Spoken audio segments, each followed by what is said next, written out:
14:40, un viņš griezās atpakaļ un atrada tos atkal guļam, jo viņu acis bija miega pilnas, un tie nezināja, ko viņam atbildēt. Mans Dievs, es tevi slavēju, jo tavā žēlstībā es varu apgulties un gulēt mierā. Es atdodu tev visu, kas ir slikts manā sirdī, pirms es dodos gulēt ar mieru sirdī. Viss, kas netīrs, nešķīsts, iziet no manis Jēzus Kristus vārdā.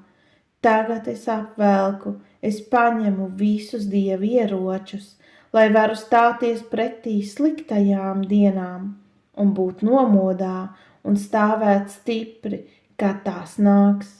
Es turēšos nešaubīgi, es aplieku ap saviem gurniem patiesības jostu, es apģērbu patiesības bruņas, es apauju kurpes, kas palīdz nest man miera evaņģēliju.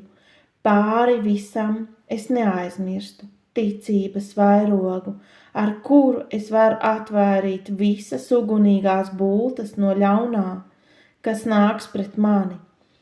Es uzlieku arī glābšanas cepuri un paņemu gara zobenu, kas ir Dieva vārds. Aleluja! Tavs vārds saka, ka neviens nezina ne dienu, ne stundu, kurā tu atgriezīsies, pat ne eņģeļi, kas ir debesīs.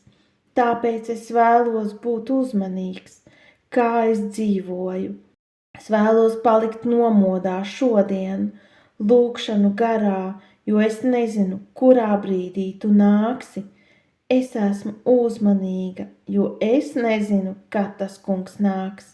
Vakarā vai nakts vidū, vai agri no rīta, kad tu mani neatrodi guļam. Tad, kad tu atnāksi pēkšņi. Ak, Dievs, no rīta es gribu sēt sēklas līdz pat vakaram. Es atsakos atpūtināt manas rokas. Es būšu aktīva. Es nezinu, kas izdosies, šī vai tā lieta. Varbūt viss, bet es būšu aktīva no paša rīta atkarībā no tām lietām, ko tu man liec darīt. Un man viss veiksies. Es pasludinu, ka šajā dienā tavi eņģeļi nāks man palīgā, vai ejot, braucot ar mašīnu, vai esot sabiedriskajā transportā, darbā vai veikalā. Tavi eņģeļi man visapkārt un man pavada. Tava godība ir ap mani. Tu esi ar mani, Jēzu. Es tevi mīlu no sirds dziļumiem. Amen.